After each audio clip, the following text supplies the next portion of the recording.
Anda berlanjut, diterangkan oleh Allah, hei, tugas suami saat mulai pertama kali menikah, maka tugas yang pertama siapkan untuk mencari nafkah. Bagaimana caranya ya Allah? Diturunkan oleh Allah. Satu, jangan takut kehilangan rizki. Jangan pernah mencuri, jangan pernah ngambil punya orang, karena punya kamu akan saya berikan sempurna. Kamu ngambil punya orang, maka kamu akan menyulitkan diri sendiri. Itu akan dikembalikan pada yang berhak. Ya, turun Quran surah ke-51 ayat 22. Dirinci, begini cara nyarinya. Quran surah kedua ayat 168. Kalau Anda ingin cepat baru bergerak, rizkinya sudah dapat. Quran surah kedua ayat 172. Ada yang dahsyat, dia belum keluar, rizkinya yang mendatangi dia. Jadi nanti di Al-Quran ada 8 jenis rizki. Di antara yang paling hebat, ada yang belum Anda datang, rizkinya sudah menjemput. Ada orang mendatangi rizki, ada rizki mendatangi dia. Contoh, Al-Imam Asy-Syafi'i sedang berdiskusi dengan Imam Malik, gurunya. Kata Imam Asy-Syafi'i, Syekh, rizki itu mesti saya cari dulu, baru kita dapat. Kata gurunya, ya Syafi'i, ada rizki yang cukup kita beramal dekat kepada Allah, dia akan datang tanpa kita cari dengan ikhtiar manusia. Kata Syafi'i, mustahil. Kata Quran kan kita kerja dulu, baru datang. Kata Imam Malik gurunya, kamu yang belum sampai, kita amalkan ini, rizki datang. Maka berhenti sampai di situ, Imam Syafi'i pamit, di jalan tiba-tiba, beliau mendapati ada panen anggur, Pak, Bu. Terus dipanggil sama yang punya kebun. Ya, pemuda katanya, sini. Mau bantu nggak? Kalau kamu bantu, kami berikan anggurnya. Maka beliau bantu, panen, petik. Sampai setelah selesai diberikan anggur yang besar-besar, hanum. Senyum, senang beliau. Ternyata senangnya bukan karena dapat anggur. Senangnya karena merasa pendapatnya benar. Kalau saya nggak bantu panen ini, nggak akan dapat saya anggur. Cuma karena saya bantu, saya diberi ini. Maka rasa senangnya inilah dibawa kemudian kepada gurunya, ingin laporan. Tapi perhatikan adabnya. Dia tidak mengatakan, guru, nih saya benar. Kalau saya nggak ikut panen, nggak dapat saya ini. Perhatikan kalimat Asy-Syafi'i. Guru, tadi saya di jalan, dipanggil oleh pemilik kebun, ikut panen anggur. Begitu saya bantu, saya diberikan anggur ini. Beliau tekankan dengan kalimat yang kencang pada kalimat, begitu saya bantu, saya dapat anggur ini. Imam Malik tersenyum mengatakan, Masya Allah Syafi'i luar biasa. Ini siang begitu panasnya. Tadi saya mau keluar ngajar, terfikir di benak saya, Allah kalau ada anggur yang besar-besar, enak rasanya. Tiba-tiba kamu datang bawa anggur. Ini Imam Syafi'i kerja dapat sesuatu, Imam Malik terfikir sesuatu, datang rezeki. Itu ada di Quran surah ke-7, teman-teman, ayat ke-96, paling kanan sebelah atas di mushafnya. Baik, teruskan dulu. Ya, Anda dalam mencari kerja, ingat, kalau Allah yang sampaikan pasti terjadi. Jangan dikira mudah. Kata Allah akan ada persaingan, akan ada kadang-kadang singgungan, akan ada tantangan. Maka mulai petakan tantangan apa yang akan Anda lalui saat Anda mulai mencari nafkah itu. Maka turun Quran surah kedua ayat 214, paling kanan sebelah bawah. Am hasibtum an tadkhulul jannata. Hei, apa kamu mudah begitu saja mengira akan sukses dalam pekerjaanmu? Bahkan bisa diartikan surga, ingin masuk surga. Walamma ya'tikum mathalul ladzina khalau min qablikum. Sebelum engkau diuji seperti orang sukses dulu pernah sukses. Lihat mereka. Nggak ada orang sukses yang instan. Cuman balikan telapak tangan dapat, tidak. Kata Allah, lihat orang-orang dulu. Lihat orang-orang hebat dulu. Bagaimana mereka bisa kaya, bisa sukses, bisa punya posisi. Masat humul ba'sa. Petakan olehmu tantangan apa yang akan dihadapi saat engkau bekerja itu. Satu, kata Allah, ba'sun. Ada yang ringan. Ya, ba's. Ba'sa jama' dari kata ba'sun. Dua, dara'. Dia sudah menengah, jama' dari kata durun. Tiga, zilzal. Ini yang paling tinggi puncaknya. Jadi kalau Anda sudah mendapatkan ini, yakinlah, berarti Anda akan mendapatkan posisi yang tinggi. Karena mustahil orang besar diuji dengan ujian yang kecil. Zilzal, ini bagian ketiga. Ba'sa, ba'sun, mulai. Kira-kira tantangan-tantangan ringan apa saja yang akan Anda hadapi? Ya, kalau saya contohkan misalnya dengan contoh yang lain singkat, Anda mau ke masjid, ingin konsisten, mulai hijrah, ingin dekat dengan Allah, tiba-tiba yang tadinya nggak mau ke masjid, mulai ke masjid, diuji dengan hujan. Hujan kecil, rintik-rintik, shower. Begitu hujan, orang Arab mengatakan kalau hujannya bisa lewat tanpa payung pun, orang Arab mengatakan la ba'sa. La ba'sa ini ringan. Orang kita sambungin, labas. Dari bahasa Arab, lewat. Nah, jadi kalau Anda mau berangkat nih, siap bekerja, siap hadapi tantangan. Baru mau lewat hujan kecil, berarti itu tantangan kecil kita lewati. Macet, petakan, cari jalan yang kemudian sempurna, jalan yang kosong, buka Google-nya. buka Waze-nya, buka map-nya, cari. Jadi kalau pada yang kecil aja belum kita lewati, bagaimana mendapatkan yang besar? Anda mau ke masjid, dikasih hujan kecil. Mau berangkat gak jadi. Papa, kenapa gak jadi? Hujan mah, kan ada payung. Takut riak. Tuh. Setelah itu darwa. Maaf, tantangan fisik. Kadang-kadang mulai ke fisik. Mulai mengganggu. Ya, maaf, dirincikan kemudian oleh Al-Quran. Turun Quran surah ke-21. Ayat 87 sampai 88. Kisah Nabi Yunus alaihissalam. Yunus beraktivitas, bekerja, bukan berarti nggak ada tantangan. Kadang-kadang dibawa, kadang-kadang diusir, kadang-kadang Anda dapat misalnya proyek, kadang-kadang sudah mulai, masukkan tender, tiba-tiba gagal, diserobot orang, kadang-kadang orang yang dapat, Anda yang ngajukan, itu biasa. Kata Allah itu biasa, bukan cuma Anda, yang lain pun ada. Bukankah Allah ajarkan kisah Sayyidah Hajar alaihissalam dengan Ismail?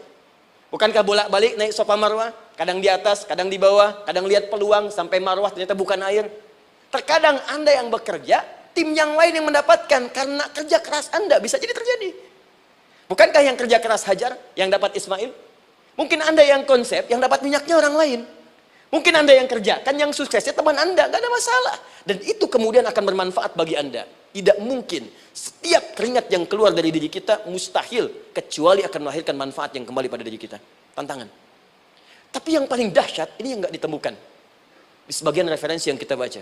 Ketika Allah menjelaskan semua tahapan-tahapan tantangan ini sampai ke puncaknya zilzal. Zilzal itu kalau bahasa sekarang gempa. Ada ujian yang menggoncang hati kita. Ketika Anda kerjakan, ya Allah, tantangannya dahsyat. Kenapa mesti saya, ya Allah? Kau nggak selesai-selesai, ya Allah. Itu wajar, teman-teman, itu biasa. Kata Allah, orang dulu saja mengatakan, mata nasrullah, kapan ini selesai? Berbahagialah kalau teman-teman sudah mendapatkan tantangan puncak yang paling tinggi ini. Ini artinya Allah sedang mempersiapkan Anda menjadi orang besar di kemudian hari. Dan cara mengatasinya diturunkan Quran surah ketiga ayat 142, paling kiri sebelah atas. Perhatikan dahsyatnya.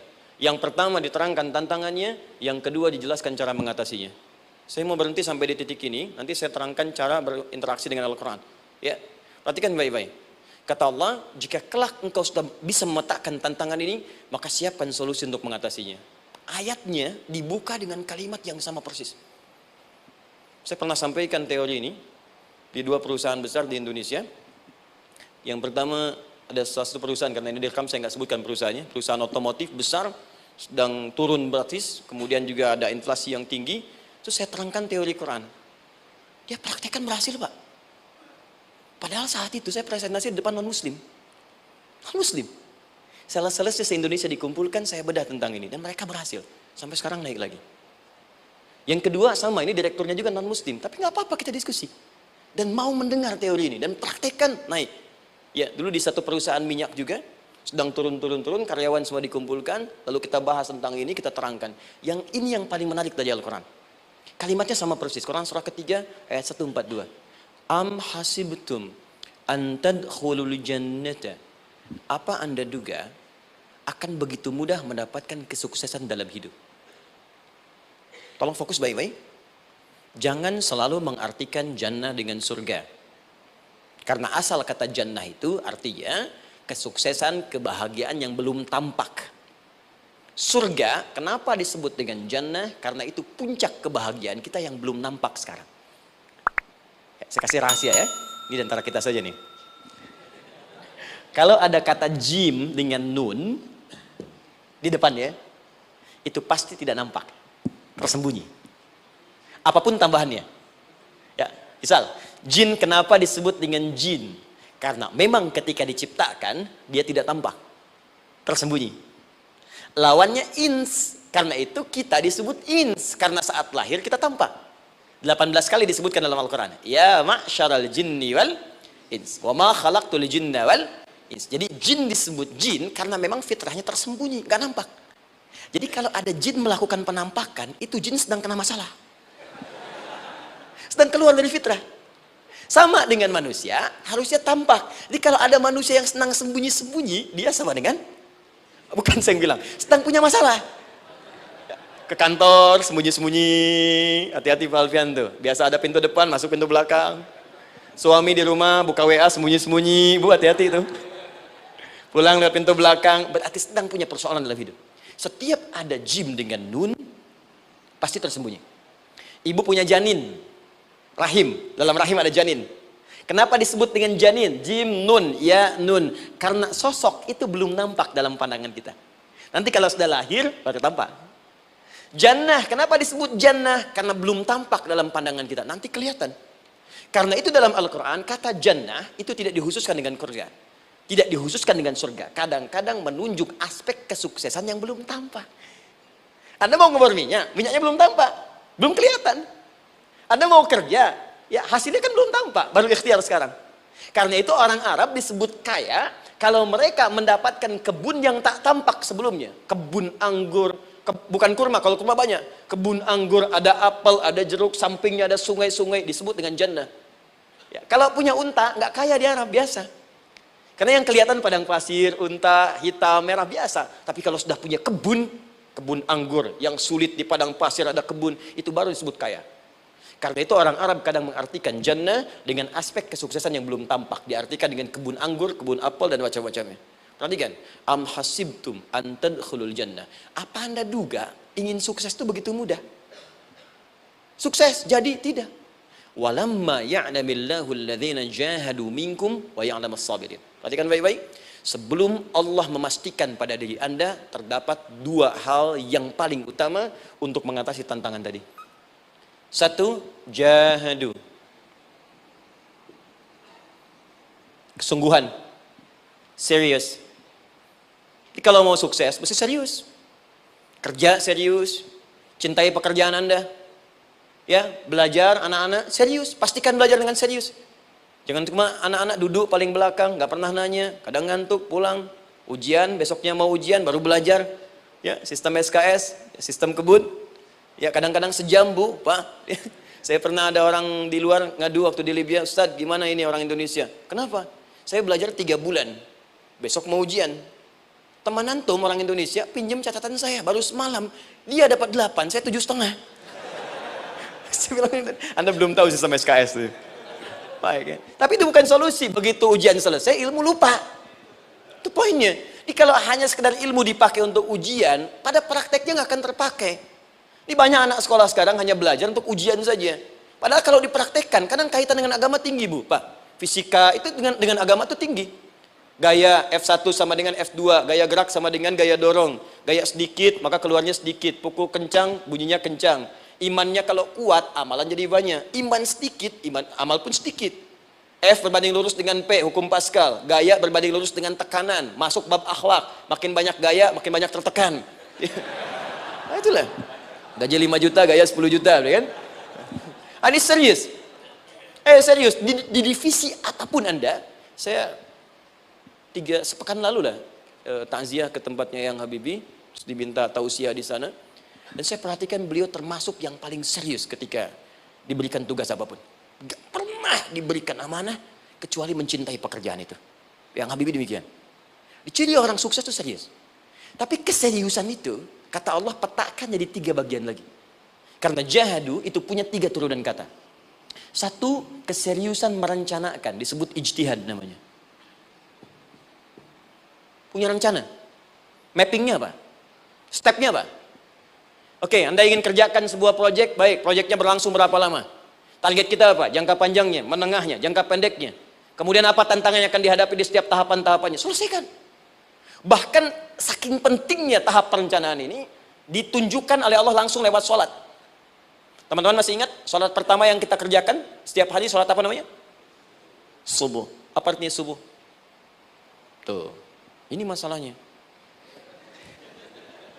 Ini kata Al-Quran sendiri ya, kata Al-Quran sendiri. Nanti akan ditemukan orang yang ibadah tidak paham apa yang dikerjakan dan dilakukan dalam ibadahnya. Contoh sholat. Kata Allah akan ada orang sholat yang saat sholat tidak mengerti apa yang ia baca dan ia lakukan dalam sholatnya. Jujur tanyakan pada diri kita. Sampai detik ini, dari sekian ribuan kali ruku dan sujud, berapa persen bacaan sholat yang kita pahami? Jangan-jangan kita ruku tapi nggak ngerti yang dibaca. Sujud tak paham yang diungkapkan. Bagaimana bisa khusyuk? Mustahil. Maka kembali ke sini, kenapa sholat pertama itu disebut dengan subuh? Teman-teman, ternyata semua nama sholat dari subuh sampai isya, plus bacaan dan gerakan dari takbir sampai salam, itu bukan sekedar gerakan semata. Semua ada artinya, ada maknanya. Dan diajarkan oleh Nabi langsung.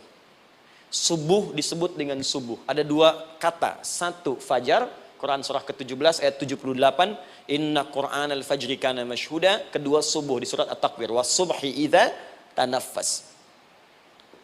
Kenapa disebut fajar? Fajar itu pancaran positif, pancaran kebaikan. Jadi kalau yang baik disebut fajar. Kalau yang jelek disebut fujur. Fujur ada di Quran surah 91 ayat 7 sampai 8. Wa nafsi wa ma sawwaha fa'alhamaha fujuraha wa taqwaha. Fujur itu rambatan gelombang buruk yang muncul dari nafsu. Ya, ditembuskan ke elemen tubuh kita. Misal gini. Tiba-tiba pengen marah. Ya, di tubuh kita mengatakan melotot, maka ini ada pancaran di hati kita nyambung kemudian ke mata. Ini rambatan dari sini ke mata disebut fujur namanya.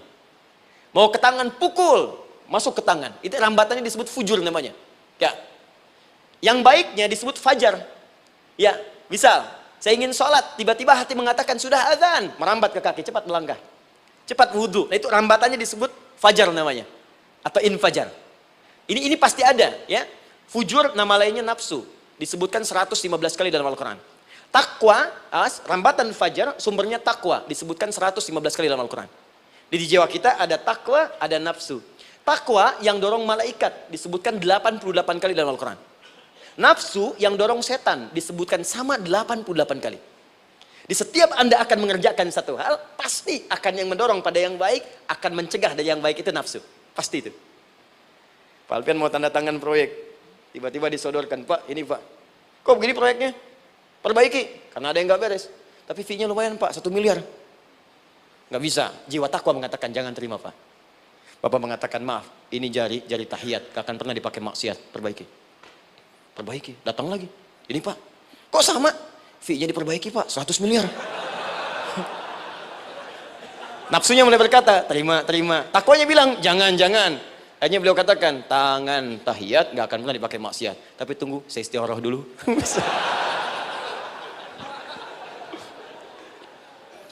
Nah, waktunya, ini salatnya disebut fajar. Kenapa disebut fajar? Karena saat kita tidur, terus dengar suara azan, Allahu Akbar, maka memancar dari iman kita, rambatan untuk merespon suara itu. Bangun kita untuk menunaikan salat. Waktunya disebut subuh. Kenapa disebut subuh? Dari kata asbah. Asbah itu artinya yang siap dengan rencana. Dia orang Islam tuh nggak ada yang bangun dari tidurnya kecuali punya rencana jelas yang akan dieksekusi di hari itu. Makanya sebelum kita bekerja mengeksekusi itu, kita datang menghadap Allah supaya Allah berikan kemudahan di setiap aktivitas kita. Coba lihat manajemen Nabi. Bukankah sebelum tidur beliau istighfar dulu? Dirinci pekerjaannya, dicatat yang akan dikerjakan besok, istighfar 70 kali, 100 kali, sehingga dengan istighfar saat tidurnya tenang. Coba kita biasakan. Ada yang baca Quran, ada yang istighfar. Kalau nggak percaya silahkan cek. Begitu Anda lakukan, tidurnya enak. Besoknya rencana itu sudah siap. Makanya ketika bangun, siap jam 7 mau kemana, jam 8 ada di mana, jam 12 kerjakan apa. Sebelum mengerjakan itu, datang kepada Allah, sujud, ya Allah, saya punya rencana ini tolong mudahkan. Begitu caranya. Itu yang disebut dengan subuh. Nah, sekarang kembalikan peta hidup kita mau seperti apa ke depan. Ijtihad. Yang kedua, kalau sudah jelas konsepnya, visinya sudah ada, maka jihad. Yang kedua, jihad. Jihad itu eksekusinya, aksinya, actionnya, perjuangan fisiknya. Rencananya apa? Tahajud malam nanti. Bismillah. Jam berapa? 2:30. Baik, yuk kita mulai rencanakan. Eksekusi rencananya. Bagaimana cara kita bangun 2:30? Pasang alarm. Jam berapa alarm dipasang? 3 kali. Pertama 1:30, kedua 2:4, ketiga jam 2:04. Baik. Alarm pertama untuk mematikan alarm kedua. Alarm kedua matikan alarm ketiga. Ketiga siap-siap. Baik. Siap bangun. Jihad. Awas, ini penting ya. Jihad itu jangan dipersempit maknanya kepada situasi peperangan saja, tidak. Banyak jihad itu luas sekali medannya. Karena jihad itu perjuangan fisik. Dan maaf sekali, dalam konteks perang pun bukan menyerang orang, tapi membela diri saat diserang. Di Islam itu bukan agama ekspansi. Cek di sejarah, nggak ada Islam menyerang. Yang ada itu membela diri saat diserang. Atau saat orang lain dizalimi dan kita diminta untuk terlibat, kita membantu. Ini bukan dalam konteks sekarang yang banyak dibincangkan, tembak orang, bom orang, nyerang orang, bukan. Itu waktu kejadian bom Tamrin itu pertama, saya di Lampung posisinya. Itu begitu meledak, tuar. Pertanyaan pertama Pak di Balistani, Ustadz, apakah bom di Jalan Tamrin termasuk jihad fisabilillah? Saya bilang, Pak, sependek pengetahuan saya, jihad fisabilillah itu jihad di jalan Allah, bukan di jalan tamrin. Kaidahnya beda. Nah, misal mencari nafkah itu jihad. Cari nafkah jihad. Quran surah keempat ayat 34, paling kiri sebelah atas. Tugas pertama ketika menikah kata Allah, ar-rijalu qawwamuna 'alan nisa. Setiap lelaki itu diminta oleh Allah untuk mengatur bagian rumah tangganya. Jadi pemimpin di rumah tangganya. Ya bima faddalallahu ba'dahum 'ala ba'din, karena diberikan kemampuan untuk memimpin. Di pemimpin itu ada di suami. Dan ciri khas pemimpin, Bu, biasanya ciri khas pemimpin apa, Bu? Bukan tegas, bukan. Ciri khas pemimpin itu tidak mau dipimpin.